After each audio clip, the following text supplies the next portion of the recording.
Jadi kita mulai dari mana Mas Agis? Dari mana? Oh ya. Saya ikut aja, kita ngalir aja kan ngomong seputar Bawaslu aja sih. Ini kan CPNS-nya Bawaslu ya, yang terbaru angkatan berapa Mas? Angkatan Corona. Enggak, 2019. Angkatan 2019 tapi dan seleksinya sih setahun sendiri sih. Yang seharusnya masuk 2019 akhir 2020 akhir atau 2020 pertengahan ya, memang karena ada corona jadi mundur jauh banget setahunan, jadi baru masuk kemarin Februari 2021.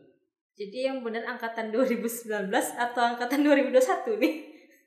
Daftarnya 2019. Berarti lama nganggurnya ya? Nggak nganggur juga sih, kerja. Gimana nih kesannya selama penempatan di Bawaslu, terutama di Bawaslu Provinsi Kalimantan Selatan? Kesannya pertama itu kaget sih sebenarnya, karena itu penempatan saya kan sesuai pilihan saya sendiri gitu loh. Karena awal kan memang disuruh milih kan dari pusat tuh, alhamdulillah juga keterima di sini gitu loh. Untuk ulangan juga dekat tuh, nggak terlalu jauh gitu. Tiket pusat juga terjangkau, cuma 500.000 kalau nggak salah. PP cuma 1 juta. Kalau saya dulu di Papua, PP 3-4 juta. Jadi alasan utama milih Kalsel karena enak ya kalau mau pulang kampung? Salah satunya itu sih, salah duanya sih. Apa? Atau karena gadis Kalimantan cantik-cantik? Bisa jadi. Mungkin tidak banyak yang memilih Kalsel seperti itu. Mungkin Anda salah satu yang memilih Kalsel, jadi Anda yang langsung ditempatin di Kalsel kan. Saya kalau mau milih di Jatim atau di Jateng atau di Jogja pasti pemilih lebih banyak. Iya. Pasti yang diprioritaskan pasti yang memang ada keluarga, punya anak, istri atau bersuami di situ kan. Atau yang rankingnya tinggi ya Mas? Enggak sih ranking tinggi. Saya temenku yang di sini si Yayas Hadiningrat tuh nggak ranking 1, anda cukup tepatin di Kalsel juga. Ya karena emang paling prioritas itu sih. Jadi prioritas karena keluarga Pak. Tapi kesan-kesannya selama ini betah-betah aja sih di Kalsel. Sangat betah sih. Jadi jauh sebelum berpikiran untuk mendaftar ke instansi Bawaslu seperti itu nggak? Pernah nggak terpikir apa sih itu Bawaslu seperti itu, kan kerjaannya seperti apa? Terus kalau misalnya aku masuk di Bawaslu, aku seperti apa kayak gitu kan kerjaannya? Pernah nggak sih terpikir seperti itu? Waktu kan CPNS itu kan banyak kan instansinya gitu loh. Kenapa dari sekian banyak instansi kenapa milih ke Bawaslu gitu kan? Pertama sih gini, jadi kayak dulu kan memang background saya kan memang suka wirausaha kan, terus suka dagang. Nah, pikiran pertama sih gini, kayak instansi mana sih yang sekiranya tuh nggak terlalu banyak untuk ini, agak santai pertama sih gitu mikirnya sih. Tapi ternyata pas terjun lumayan juga ini kerjaannya gitu. Gak lumayan lagi, memang sibuk banget. Sibuk banget ternyata, apalagi pas mau pemilu ya. Pikiran pertama itu. Yang kedua sih kayak kenapa di Bawaslu ya? Bawaslu itu karena background saya kan dulu di ilmu pemerintahan politik kan. Cuma kebanyakan teman-teman saya sih di DPR, di DPR nyalon, atau mungkin jadi dosen sih kebanyakan. Nah kebetulan saya kan karena pengen juga penempatan di provinsi gitu loh. Kalau saya daftar di KPU, penempatan kebanyakan itu penempatan di kabupaten kota. Nah, sebenarnya pengen penempatan provinsi kan, jadi mau gak mau. Dan yang masih linear tuh dengan bidangku di pemerintahan, coba di Bawaslu aja. Begitu ya? Di SDM para jalan keterimanya. Jadi selama di Bawaslu ya 4 bulan ya hitungannya, Februari, Maret, April, Mei 5 lah, jalan 5 bulan. Jalan 5 bulan di Bawaslu. Apa yang bisa Mas dapatkan selama 5 bulan ini di Bawaslu? Banyak sih. Banyak ya? Banyak sih pengalaman. Apalagi yang kemarin mau PSU itu ya. Pemungutan suara ulang. Tuh. Jadi ikut patroli, ikut teman-teman yang di bagian, kebetulan kan teman-teman saya di sini banyak kan di bagian hukum kan ya, pelanggaran, sengketa. Nah kalau nimbrung kan yang dibahas itu kan, jadi mau gak mau tahu kan, oh gimana sih laporan itu, temuan tuh gimana sih gitu kan. Jadi mau gak mau belajar juga sih, banyak sih yang didapat. Iya, memang sih ibaratkan walaupun Mas sendiri bukan di divisi hukum, tapi kan identitas sebagai pengawas pemilunya itu melekat. Mau tidak mau juga harus paham apa sih itu, apa sih namanya, laporan, temuan, gimana cara penyelesaiannya, seperti itu gitu kan. Ini nama programnya apa ya Mas Bagus ya? Aku bingung juga nih jelasinnya apa ya? Obrolan santai kah atau apa ini? Jalani aja dulu ya. Jalani aja dulu ya. Kalau Mbak Resti di bagian apa ya?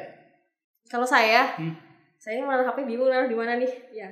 Kalau saya sendiri itu di bagian hukum penanganan pelanggaran dan penyelesaian sengketa. Jadi sibuk-sibuknya sekarang ya karena PSU kemarin? Enggak sekarang sih Mas, sibuknya itu udah dari sebelum mulai tahapan. Tapi kalau kita sih kerjanya itu pas sudah tahapan jalan, kita juga mulai kerja di situ karena pada saat tahapan itu berjalan otomatis kan banyak adalah pelanggaran-pelanggaran yang terjadi seperti itu kan. Nah jadi tidak hanya setelah PSU aja sibuknya, tapi juga udah mulai dari awal sibuknya seperti itu. Keren sekali loh cewek di bagian mana pelanggaran tuh. Soalnya saya liatin pulangnya tengah malam, bisa nginap. Saya cuma mikir aja sih, saya kasihin aja nanti yang jadi suaminya tuh ditinggalin kerja kayak gitu. Gitu ya. Ya sebenarnya sempat berpikir seperti itu sih. Apakah kedepannya kerjaan saya ini baik untuk diri saya sendiri, terutama keluarga saya ya gitu kan. Karena sekali lagi sih di samping kita itu kerja pulang malam ini, tapi pengalaman yang sangat luar biasa itu loh yang susah didapatin. Makanya ketika saya berpikir apakah saya cukup 3 tahun mengabdi di Bawaslu seperti itu kan. Tapi ketika saya pikir kembali, dari mana nanti ketika saya selesai di Bawaslu, apakah saya akan dapat pengalaman yang sama lagi seperti di Bawaslu? Belum tentu kan seperti itu. Berarti pengalaman yang luar biasa ya Mbak di Bawaslu? Ya luar biasa banget lah kayak gitu kan.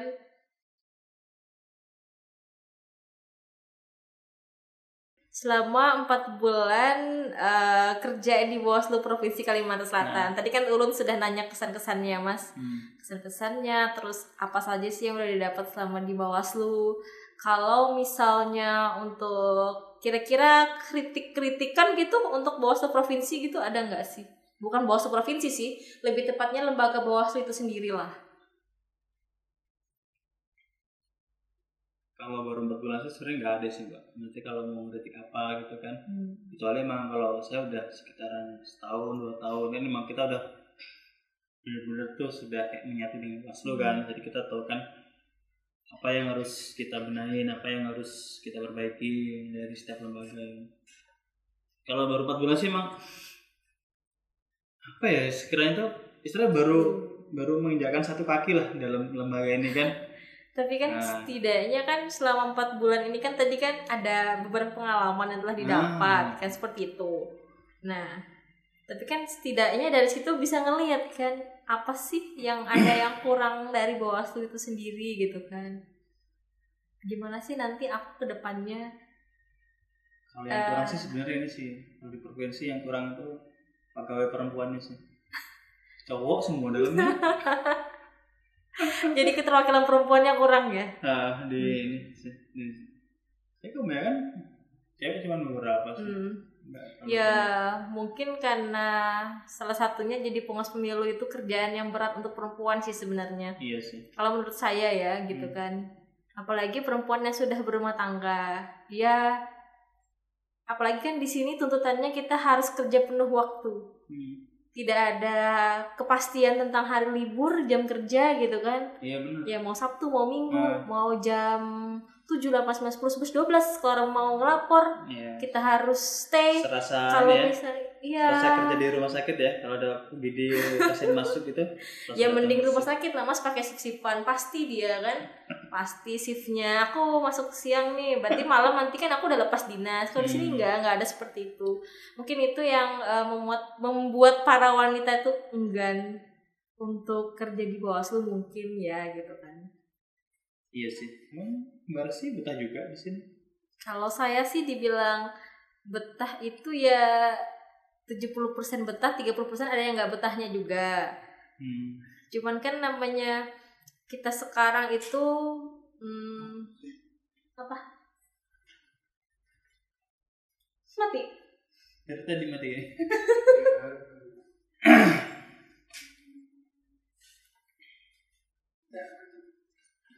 Tes. Oke. Iya. Betah nggak betah tadi loh. Oh iya. Iya. Oh ya, terus Mbak Resi kan ini. Betah nggak betah tadi? Udah 3 tahun lagi di Bawaslu. Iya. Lumayan loh untuk seorang pejuang perempuan. Udah nikah masih Pak?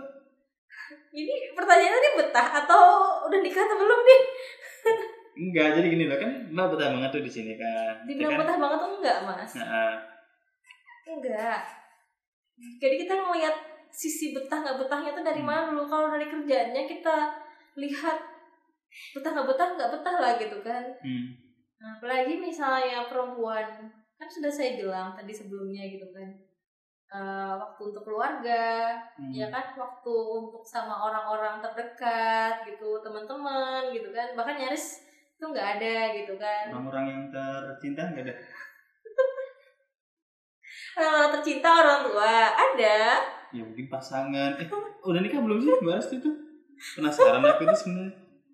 Penasaran. Enggak, saya kan baru 4 bulan tuh ulun di sini ya. Saya di sini tuh. Jadi kan kadang kan ya karena nggak banyak wanita kan di sini, mau ngomongin interaksi cuma beberapa aja. Mbak Resti kira-kira gimana? Kira-kira apa? Enggak, tuh udah nikah belum? Kalau saya belum nikah emang kenapa? Ya siapa tahu nanti habis ini mau nikah. Ya skip lah soal itulah. Kita bahas tentang pekerjaan aja, oke? Yang lain dibahas. Tapi selama ini betah aja kan Mbak di Bawaslu? Betah nggak betah itu kan kita lihat dari perspektif mana dulu Mas gitu kan. Kalau misalnya dari lingkungan, teman-teman, pimpinan, betah lah gitu kan. Di Bawaslu itu sendiri sih enak sih orangnya gitu kan. Semuanya saling membantu satu sama lain, saling mengajari satu sama lain seperti itu kan. Tapi ada sisi nggak betahnya itu. Nah, kalau sisi nggak betahnya itu ya dari segi kerjaannya. Kerjaannya yang tidak mengenal waktu. Ya namanya kita kerja, ya udahlah kita jalani aja dulu kan gitu.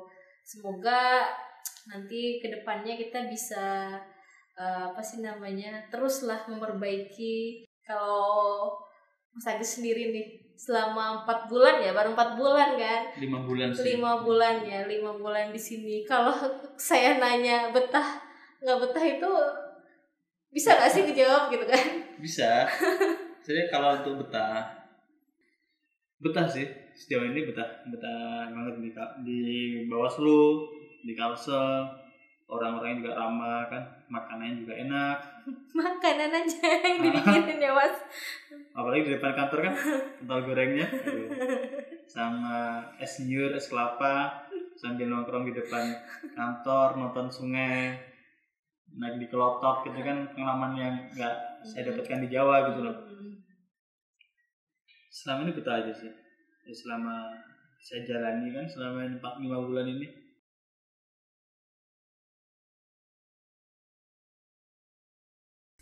Kita kan di 2024 itu kan akan menghadapi pemilihan umum ya, serentak ya. Jadi tidak hanya pileg, pilpres. Tanya.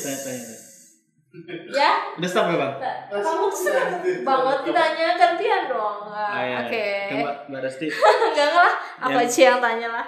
Enggak, Mbak, aku tanya dulu. Apa sih? Enggak, aku tanya tuh di bidang hukum kan. Terus kan di bidang SDM itu nanti gimana tuh? Enggak, nanti dulu di bidang saya dulu kan, saya hostnya. Serah.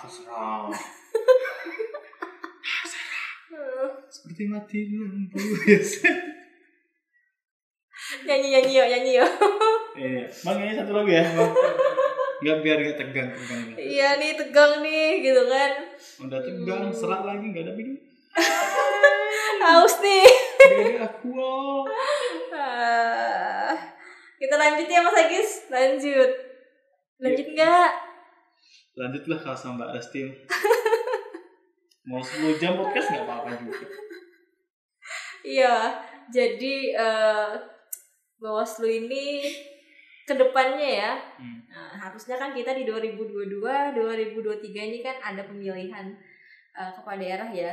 Pada 2022 ini harusnya ada dua kabupaten yang pilkada, dan 2023 itu ada 4 kabupaten pilkada. Cuman kan saya dengar info itu katanya kan nanti pilkada itu akan diserentakkan ya di 2024. Jadi tidak hanya 2024 itu tidak hanya pemilihan presiden, wakil presiden, DPR, legislatif lah gitu kan, tapi juga akan ada pemilihan daerah lagi gitu kan. Nah itu artinya kan kita itu dituntut ya, SDM kita tuh dituntut harus apa ya, kalau bahasa saya itu harus gimana sih, gercep gerget gitu kan. Nah terus dibandingkan dengan SDM sekarang yang sudah tersedia. Nah mungkin gimana nih dari divisi dari bagian SDM itu sendiri, apa sih menyikapi. Terima kasih Mbak Resti pertanyaannya. Susah? Enggak susah. Sorry gini loh Mbak. Jadi kalau memasukin pemilu tuh, sebenarnya tuh nggak ada sebenarnya kayak revisi apa. Ya kita udah melebur jadi satu tuh, jadi Bawaslu. Oke, tapi kan untuk terkhusus untuk menyiapkan SDM itu kan ada divisi sendiri gitu loh. Ada. Ya cuman kan kalau itu kan memang seru sih, ada sih gambaran-gambaran itu kan. Cuman kalau terkait lebih jelasnya, mungkin lebih baiknya sih kalau emang Pak Korbib sih, apalagi kalau SDM ya nanti yang bisa menjelaskan itu semua sih. Apalagi atau enggak Pak Kasek sebenarnya. Jadi kalau untuk gambaran umum sih kedepannya sih emang yang akan selalu diperbaikin sih, terutama di SDM, terutama dari pengawas TPS, pengawas jam sampai jajaran ke bawahnya ya. Provinsi pun tetap harus nanti ada namanya sih bimbingan teknis terkait pemilu pilkada serentak ya 2024 nanti. Iya. Sih. Terus lama mikirnya. Enggak sih. Dengeran aku kering aja. Aduh, ini namanya kita podcast tapi sambil puasa. Enggak itu. Oke Mbak Res, kamu udah nutup lah. Hah? Sakit nggak ada yang mau ditanyain ke saya? Ya, udah cukup kayaknya, kita aja dulu, nanti bisa via WA aja sih. Aduh, saya nggak. Lebih ke personal kan via WA aja nanti. Cuman aku tuh bingung pas pertama kali diajak Mas Bagus kan. Gis, podcast yuk sama Mbak Resti bagian hukum gitu kan. Oke, terus? Boleh sih Mas. Namanya apa nih Mas gitu kan. Nanti aja kamu ini bilang di Mas itu aja podcast sama Resti itu gimana gitu kan. Gimana ya begitu. Mbak Resti ada gak idenya untuk nama podcast? Sama banget. Jadi kan ketika Mas Bagus ngajakin saya podcast terus collab dengan Mas Agis gitu kan. Nah. Mas Bagus, ini judulnya apa gitu kan. Apa sih nama kegiatannya nih, podcast apa gitu kan. Makanya di sini kita nanti akan tanyakan ke sahabat-sahabat Bawaslu kira-kira podcast kita ini cocok dikasih nama apa seperti itu kan. Nanti mungkin bisa di komen tuh, kan bisa di apa? Iya. idenya kan, kira-kira namanya cocok apa tuh gitu. Iya. Kalau Mas Agi sendiri ada punya ide? Tadi ada. Kebetulan sekarang udah ngobrol lama kan. Lupa apa gitu deh. Nantilah aku juga ikut komen tuh di YouTube atau di IG-nya nanti pas diupload kan. Bisa kira-kira apa nanti yang pas tuh. Entah nanti awasi apakah awasi suara. Bisa. Tadi sih ada ide ya, jaga suara. Tapi bagus juga sih gitu kan.